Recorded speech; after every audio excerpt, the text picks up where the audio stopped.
He's a Dark Elf, and he is just the absolute worst. We're talking about Malekith the Accursed. Hi, my name is Nando, and in these videos, I take a character from Marvel Comics. I talk about their history, their power set, their personality, and I give you some reading recommendations. And this week we're talking about Malekith. He is a Dark Elf from Svartalfheim. He's a character most people are probably familiar with from Thor the Dark World, but he is so much more. He is first and foremost a bad dude.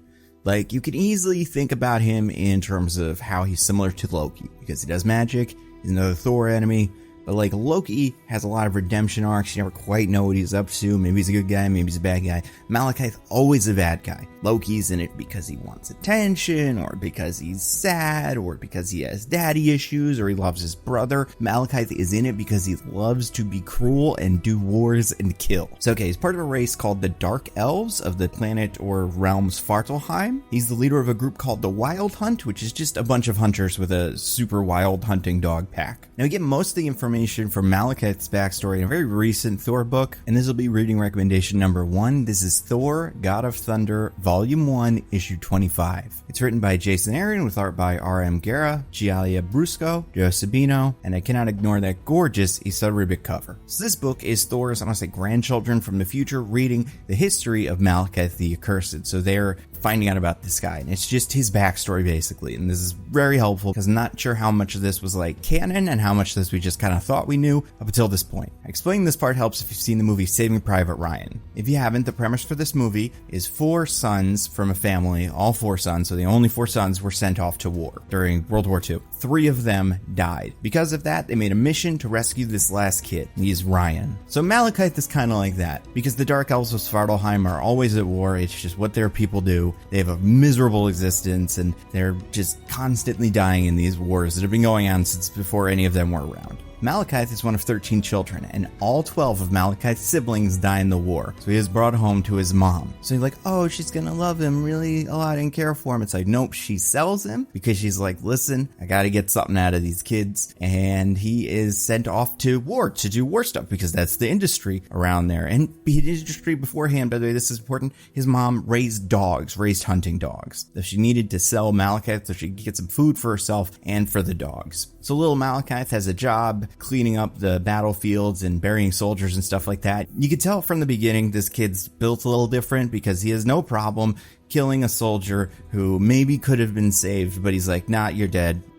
Be dead, and then I'll just clean your body up later. He eventually gets captured by the other team, I assume trolls or something, and then he meets a wizard who is also captured. And this wizard takes Malekith under his wing, and he is also clearly cool with killing lots and lots and lots of guys. And Malekith's like, oh, this guy, he knows stuff. Awesome. So some time passes, Malekith becomes the apprentice to this wizard, and eventually is like, you Malekith, you're going to be the Dark Elf who brings an end to the war. This is going to be all you, you're going to be a hero, you're going to save everybody. And then Malekith kills the wizard. Malekith's basically like, no, war is my whole life. Everything I've learned, everything I've sacrificed, all these horrible things I've been through have been building me up so I can win these wars and fight in these wars. And he says this, without war, what am I? So the wizard does some magic which scars Malekith. This is very important. He's traditionally scarred on the left side of his face. This big black mark. And then Malekith takes all of the wizard's power and magic. So he goes home, and Mom's like, oh my god, Malekith, I'm so sorry. He's like, no, it's cool, because now I have these dogs, and we're going to do the wild hunt, and we're going to be hunters and do all kinds of war. And also he makes the dog see his mom, and then that's like the end of his origin. From there, he has like lots of weird magical powers. He's very evil.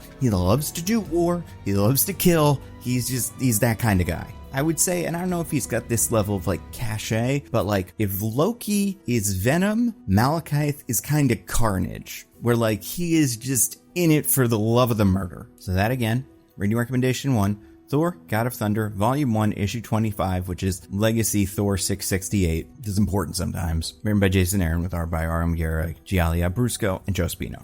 So that's a very recent story. That's from 2014. The first important Thor story that happens chronologically in terms of when the comics were actually introduced. He's first introduced in February of 1984 in Thor issue 344, written by Walt Simonson with art by Walt Simonson, Christy Scheel, and John Workman Jr. As part of the absolutely terrific Walt Simonson Thor run. He is like the Chris Claremont of Thor. And this is where we get the first appearance of Malekith. Malekith, it's one of those stories where like 2 completely separate things are happening at once. And this this part of the run is like Thor is trying to blend in on Earth. It's this really adorable cameo where he kind of meets Superman. I think that's in this issue. If it's on this issue, it's like in the next one.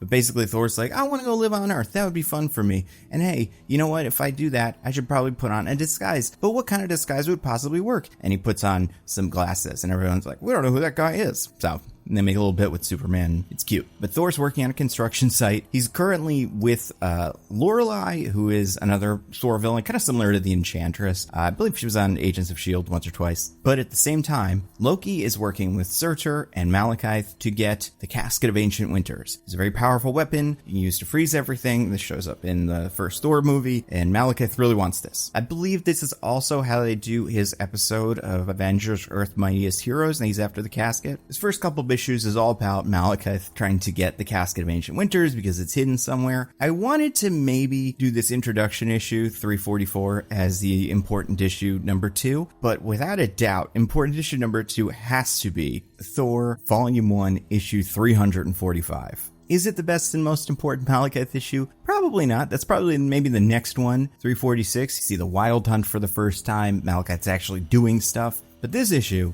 I just think it's so interesting because it is really like the first introduction to Malekith, besides Malekith kind of hanging around Loki. So in this book, we meet Eric Willis. This is a character who's part of a family that guards the Casket of Ancient Winters. It's not super important. I mean, it's important that they're gonna find it, but this character isn't important. But this guy, Eric, he knows stuff. So he's like spotting spies. He's putting food in their mouths because apparently that's a way to find some of these Dark Elf spies. Guy gets arrested, breaks out, does a big cool spy adventure. He's being chased by lots of guys. Eventually, right as he's about to get caught by some of those guys, a hot lady shows up in a fancy red convertible and she's like, call me Angel and I'll help you.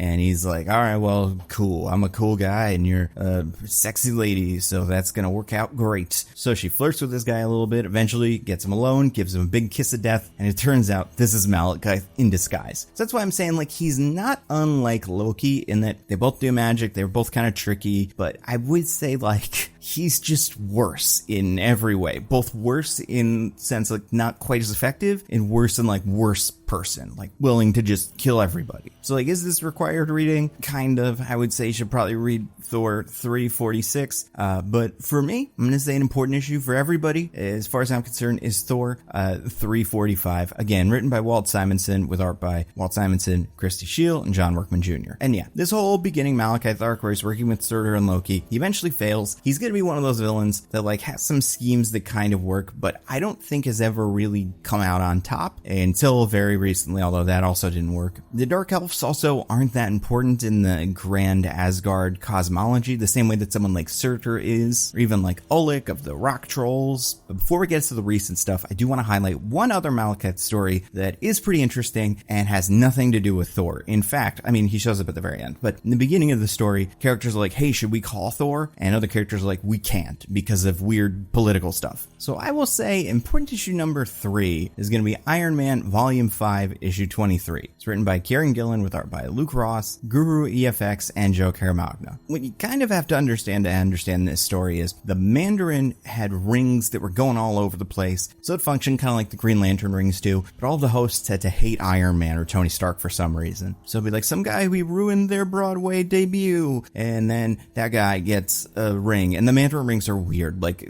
you kind of assume that they're like the Infinity Gems and be like space, reality, time, or that they'd be like the Captain Planet rings and be like fire, air, water, but it's also like there's a fire one and there's electricity one and there's also like dark and liar, and so there's different ones come with different powers, but they're a little bit more out there than you would expect. Anyway, so one of the rings makes it to Malekith, which makes sense. You know, villain of the Avengers, and Thor and Iron Man and him, I'm sure, have interacted at some point and they wouldn't like each other. But Malekith comes up with an idea that's pretty clever at the time, which is to just go find all the other rings and take them and basically be Thanos of these rings. So he's like going around, killing guys, taking their rings, masses a lot of power. Tony has to go to Svartalheim to get these rings back. And we have a couple issues of very fun Tony trying to deal with Malekith on Svartalheim. It's like Tony gets transported right to the middle of a fight between them, manages to escape, hides in the woods. He has a special gun that beats the rings that he's able to use to get some of them back, but he is not in his element and he isn't able to just leave. So Malekith and the Wild Hunt are hunting him in the forest. They're doing an okay job until Tony gets the shipment of an armor that I always thought was really ugly. I never knew what it was for. It makes sense in this context totally. This is where we see the Model 48 armor, also known as the Cold Iron armor. It is specifically an Iron Man suit made of iron because elves, as Iron Man knows, and as the people that he's working with knows, are weak to iron. So he basically just makes a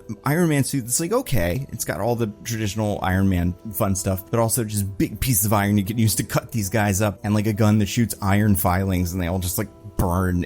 It's great. It's a very cool moment where he shows up in the middle of the forest, and this is actually in Iron Man Volume 5, Issue 24. So you know what I'll say to that is the third important issue for Malekith, besides this cool thing. It's just a good Malekith issue, shows him scheming, shows him trying to catch Tony, you get to see the Wild Hunt a little bit. Again, this one's written by Kieran Gillen with art by Luke Ross, Guru EFX, and Joe Caramagna. But then we got the big stuff. So War of the Realms. This is, as far as I can tell, the most significant thing Malekith has done. There's a big event that capped all this 2010s Thor stuff that everybody loved. Malekith was imprisoned in hell, but his allies managed to get him out, and he decided to form the Avengers of Thor villains. So this super group called the Dark Council. First, they went to war with the White Elves, resurrected Laufey. They made a Black Bifrost, which let him sneak around so nobody could find him. And then the War of the Realms actual event was the Dark Council versus Thor, Jane Foster, all kinds of other Avengers and Thor adjacent heroes. It's his best story. It ends in a really cool way that I don't want to spoil, but it's perfect, like Malekith scheming. Now, this is a big event, and with these events, I'm always like, well, how many of them do you actually have to read? When this series came out, I only read the War of the Realms issues. There's a bunch of connected stories that are probably also worth your time, but if you want to, you could just read War of the Realms and get all of this. I will say, he doesn't win. Malekith eventually loses, and Malekith is sent back to hell to watch, and this is what they do. His childhood self happily play with like little puppy versions of the war dogs, and that is apparently the worst punishment Malekith can give because he doesn't like happiness, he just likes war. Recently, I think he had something to do with symbiote stuff, and it didn't really last. I'm pretty sure he's dead again, and it's interesting though because, as you'll see in War of the Realms, there is a little bit of crossover between the symbiote stuff and the Thor character stuff. We'll get to that in the Gore video, which will be coming up in a couple of weeks, but I would say, I don't usually do this because I like to keep it to 3, but I will give a 4th reading recommendation only because I have to keep the origin issue. I like the Iron Man issue, and I don't want to lose the issue where he dresses up like a sexy lady to kiss that guy to death. So I will say, well, obviously, there's plenty of good Malekith stuff at the end of the War of the Realms event, and the first issue, you get a little bit of it. I will say issue 2 is maybe the strongest Malekith issue. It's tough because you spend a lot of this series kind of ping-ponging around different locations and fighting different villains, but either way, I would say you could read all 6 of them. They're not very long, and it's pretty fun, like big action-packed series, but I'm gonna say War of the Realms, number 2. It's by Jason Aaron with art by Russell Dauterman, Matthew Wilson, and Joe Sabino. This is a good modern Malekith story. As far as personality, like I said, he's terrible. He's the worst guy ever. He loves to kill and torture and do war. He's very tricky. He will align with you if it suits his interests, and part of that is just how magic works. Like, you can force him to do things. I love a moment in the Iron Man book where Malekith is like, needs to work with Iron Man, and he's like, we'll make a deal, Iron Man. And Iron Man's like, it's probably a bad idea, but I kind of have to. And he talks to his friend who's is like consulting with him on these. I can't remember. She's like, I think your name is Dark Angel. And she's like, yeah, I have this really good contract, so if you just put this in front of him, it will nullify all of his dumb elf bullshit. And she does, and he's like, all right, that's a good contract. And he's able to work with Iron Man, so that's pretty fun. I'll say as far as allies go, it's all the Thor villains. It's Surtur, it's Loki, it's Curse, Dario Agger. Those are the big ones. The Enchantress, Oleg, I guess, Laufey for sure. Say the place people most know Malekith from is Thor the Dark World, which is a big shame because he's very bad in that. And I don't think that's Christopher Eccleston's fault or anything. I just think that character is so underwritten. He should be so wild because his character, he's got a lot of Loki in him. He's like almost like got a Joker vibe where he should be monologuing constantly and enjoying all the stuff he's doing every time he gets to torture someone or stab someone. Like, he shouldn't be very seriously walking around. It's like, I believe you, and then stabbing them and going away. He should be giving a whole big speech, doing all kinds of cool fun stuff with the knife he's going to stab you with. Like, that's his game. And I think Christopher Eccleston could have done that, but I think, like, if I was casting a Malekith, I would look at, like, other actors who I think could play the Joker, and probably because he's a Thor character, someone, like, vaguely British or whatever. Like, honestly, if he already wasn't in so much stuff, I think this could be a fun role for someone like Andrew Garfield or Robert Pattinson. If you want to make him a contemporary to Thor and Loki, set him around that same age. But I don't know, like a Dan Stevens, you know, Dan Stevens is perfect for this. He should have been Malekith. If they ever want to just do more Malekith stuff and pretend we didn't do it in Thor 2, because no one will remember anyway, just cast Dan Stevens. Like I said, I'm pretty sure he's also in Avengers Earth's Mightiest Heroes, but he's not the main antagonist of that arc. I think they do just do a Casket of Ancient Winters episode with Malekith. Now we're talking about Malekith this week specifically because he was just introduced into the collectible card game, Marvel Snap. So let's talk about his Marvel Snap card and how that relates to his character. In Snap, Malekith is a 4-cost, 6-power with the on-reveal ability add a 1, 2, or 3-cost card from your deck. Here, it reveals at the end of the game. So this is very obvious what we're going for here. The magic, the trickery. He's going to be able to pull a card from your deck. Apparently, you're going to be able to see it, which is very handy. And so you'll know what's not in your deck. You'll also be able to thin out your deck so you draw higher power cards later. And you'll have this card that's on the field that can activate at the end of the game. So if for some reason it is valuable to do that later on, like someone like maybe a Surfer or an Ironheart, that could make sense. This is part of an interesting spotlight week because it's Malekith, Athena, and Valentina. Athena, a card that I'd say gets solid amount of play. Valentina, a card that really doesn't. We have the MCU variant for Valentina I don't really care for, and the art tree variant for Athena that I don't hate. But man, we're just so lucky with these variants this season. I think it's because these characters are just very dynamic usually. The base art, Ryan Kinnaird and Eduardo Mello, good. Then you got Victor Farrow coming in with another rare variant. This one less exciting than some of the other ones, but still very, very beautiful, like a very nice card. And then the Spotlight Kashi, Andrea Guardino. Like, if I really was going for this character, I might pick this one up because it's a really fun looking variant. I do think there's some characters that he works well with and some that he very clearly does not. Cards that you need to activate earlier in the game. So like, he's going to work pretty poorly with most of the Thor characters because they're all on reveal abilities, but a lot of them need to be used early. So like Thor, for instance, or Loki. It would be pointless to play Thor or Loki on the last turn. Those are both cards that could get picked up by Malekith.